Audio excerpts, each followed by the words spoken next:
Hey everyone, sorry it's been so long since I posted a video.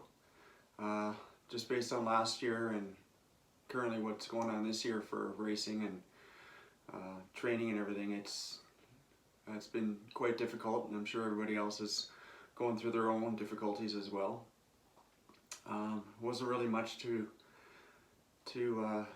make a video on last year. All of my races were cancelled. But I still did a lot of training and stuck with my plan as if there were still races. So that continued throughout the year, and I didn't really take a break from training. I think I may have taken a week, the first week of September off, and just did a little bit of light training and dialed it back quite a bit. And around Christmas time I might have taken a few days off, but other than that it's just been non-stop training and just different intensities and volume and effort and everything might have changed throughout the year and into this year.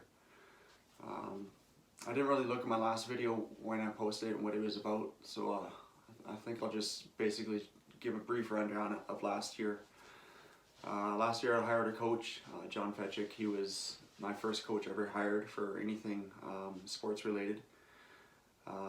It was a big eye-opener for sure, being inactive for so long, basically from 2014 until last year. I noticed a few things right away. That age definitely makes a difference compared to what I was competing at, the level I was competing at before in 2014. So that was an eye-opener for sure. Wasn't able to I guess meet my same standards that I had last time I was racing. It was harder to gain my fitness back, slower as far as healing. I had to do a lot more stretching and preventative exercises in order to remain somewhat injury free. So that was the biggest impact that I've seen last year, was just that age is the huge difference now. Training a lot smarter now and not as harder. So there was that, and what else?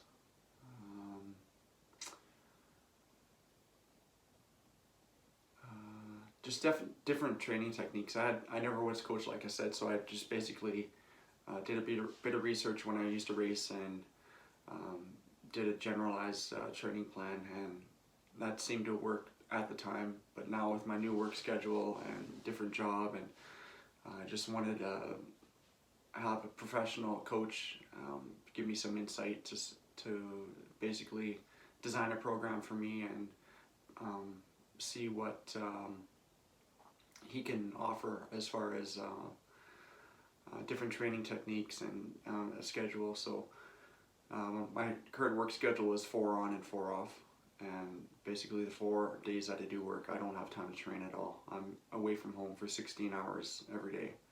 So when I get home, it's just basically make my lunch for the next day, get ready for bed, and wake up in a few hours and do it again for 4 days.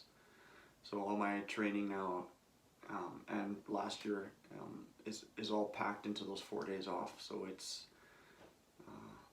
quite difficult. It's sometimes up to 15 hours in those 4 days I'm training, and as little as 6 or 7 hours on a rest week. So there's that, and what else? Yeah, like I said, all my races were cancelled. I had a sprint triathlon in May of last year. That was cancelled, and so then I moved up, concentrated on my next race, which was the half Ironman in Calgary, and that was in end of July, and then that got postponed to the beginning of September. So my coach was working with me, and we're just training and keeping up on our schedules, just like the race is going to happen. So it wasn't until like the second week, maybe the first week of August, that I found out that the half Ironman in Calgary is cancelled and postponed until this year. So that was a huge disappointment. All I had was, aside from a trail race, was those 2 triathlons to look forward to. and lots and lots of times I was going through during my long runs or bikes, like, why am I doing this? Why don't I just take a break this year and just start again in say January or late December? But I just thought that, well, it's so hard to regain my fitness back, and it's so easy to lose it. So I just kept going as if I'm just racing for something in a couple weeks. So I did that, and September comes along, and I took the week off that the race was supposed to happen, and just did light training just to give myself a bit of a break. So that was September, and throughout the whole year, all the pools were closed, the gyms were closed. I think the gyms might have reopened. What is it? Middle to late of last year, like August or September. So I started going back to the gym again, incorporating techniques and exercises to put on more muscle mass instead of focusing just on endurance and long distance sports. So then it wasn't until I think middle of October that I buggered out my IT band. And that was a huge setback because I haven't had that happen probably about 15 years before I had the same issue, and it was it basically is just a pain in the outside of your knee that it flares up, and you can't run, you can't do anything high impact. You can walk, and that still hurt a bit. So I took the month off and went to a physiotherapist, and she gave me all these exercises to do, like with building up my glutes and my hips and my middle core, and that worked. That all got strengthened, and so then after a month of not running, I went into a walk-run program, and that seemed to be going great for about 2 or 3 weeks, and then all of a sudden, boom, the IT band flares up again. So I'm thinking to myself, like, where's this coming from? My core is strong, my glutes, my hips, my upper legs, all that's strong. So I'm trying to figure out what's going on. Like, why is this an issue now, all of a sudden?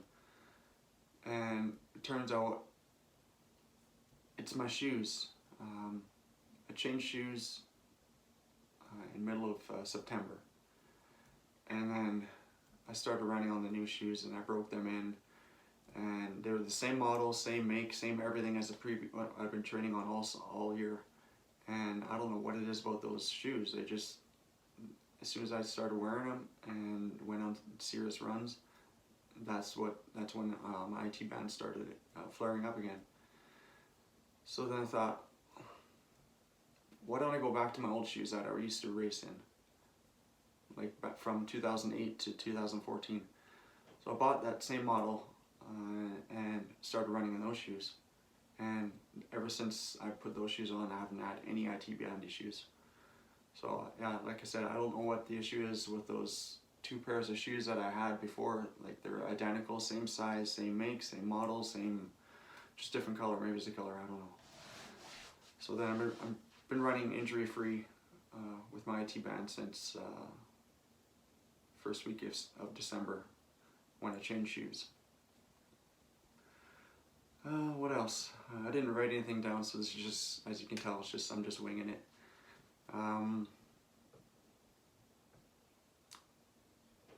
September, I signed up for a full Ironman triathlon in Penticton for Ironman Canada, and I had to take a chance. I had to buy or to get the registration. That was just over $900 for registration, and it sells out typically within 3 days, but I think this time it sold out in maybe 5 days. And I didn't know if I had the time off from work or if I could get the time off, but I don't know, I just bought the registration, and hopefully things will work out. And that is scheduled for, I think, August 29th of this year. And of course I gotta work, so I just put in my holiday request forms, and hopefully in the next week or two I'll get them back, and hopefully they're approved, or if they're not approved, I can find somebody that will work those dates and I can work their dates if my employer will allow that to happen. And I'm still registered for the half Ironman in Calgary, and that is August 2nd, I think. So that's two big races within a month, and that will be difficult to plan my training and work in some recovery and healing, so then I'll be fresh for Ironman Canada. So those are the only 2 races I have planned for this year. And September, as of last September, I've been coaching myself and planning my own workouts and doing everything on my own. Last year was pretty tough financially with my coaching fees, so that didn't leave me much wiggle room for saving up money or planning to buy like gadgets or a new bike or things to do with triathlon training. And this year I bought a few things. I'll show a video on those at a later date, but I for the first month or 2 I was like just lost without a coach. I just felt like I was just free falling, and things felt out of control somewhat, and they weren't out of control. I just needed that guidance. I needed somebody to plan a workout for me or tell me what I'm doing right, or where to work on, what things to work on.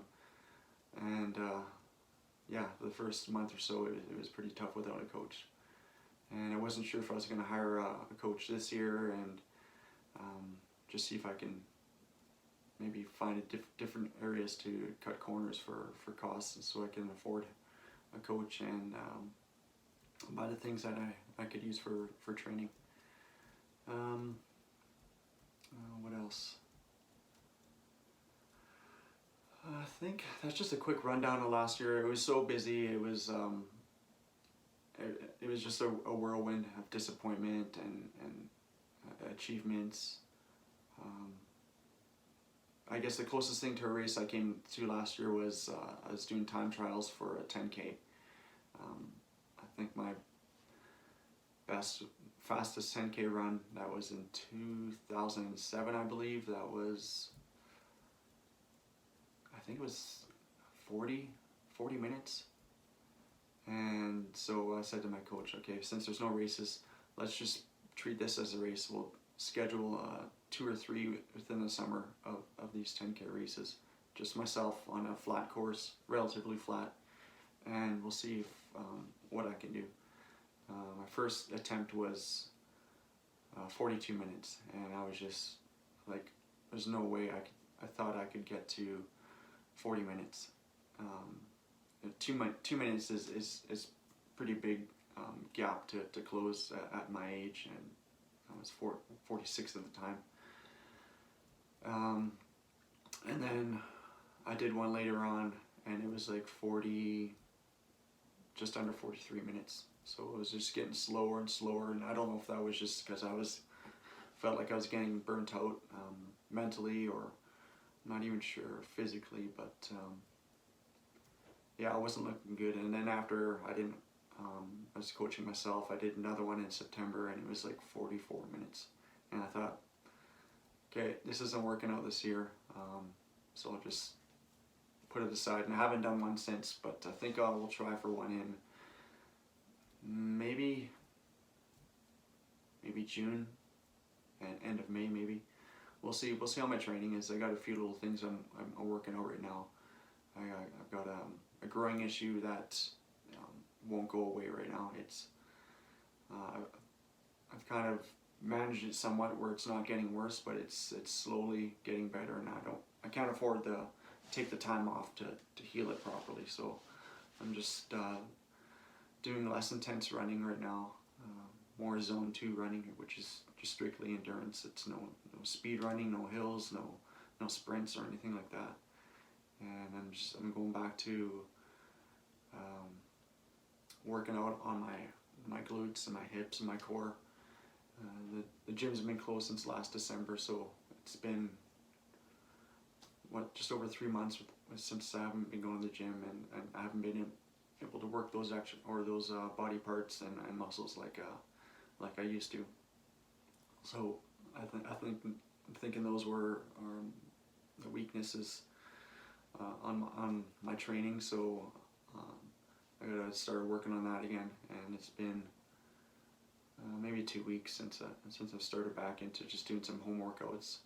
And it's not the same as the gym. It's not the same weight load that I'm working with, but it's just basically stabilizing muscles. I'm building up again, and all my stretching has been there. Like, my stretching hasn't stopped or changed at all in the past, I'd say maybe 8 months. So it's not stretching. It's just, I think it's building up the stabilized muscles in the hip areas, in the fronts and the side. So I had the same issue last year, and that's when my coach started giving me yoga to do. So I've been doing different yoga poses and routines now. So I think that's helping a little bit, but not as fast as I like to see it. So I'll just keep doing endurance running right now, and when my groin starts to feel a bit better and doesn't feel so sore now, then I'll start getting into some speed work. But I'm not doing a sprint race. I'm not doing any short races or anything like that where I need to be really, really fast. So all my races are just endurance. So I'll just train for endurance and include a bit of speed in there to build up some muscle strength, and some hill work to build up muscle strength as well. So I'll just leave it at that, and I'll just monitor what's going on with my groin, and other than that, the training's been going good. Gyms are still closed, like I said. In Alberta, the pools are still closed, but I'm so close to the BC border, I just hop over the border, go to Sparwood, and go in their pool because everything's open in BC. So I haven't been swimming as much, maybe 1 to 2 days a week. So I don't know, I didn't really lose anything for swimming speed or endurance, I guess. Right now I'm swimming the distance that it would be in an Ironman race, so that's 3.8 kilometers. So that's not an issue. I've got the endurance, I've got the fitness, so I could probably start working on the speed and different drills and everything to make me a little bit faster. I think my time, my last Ironman race, and all 4 of the Ironman races I've done have been pretty consistent with time between an hour and 20 and an hour and 25 minutes. Not fast at all, and that's I was fine with that. My last race I did, last Ironman race in 2014, I swam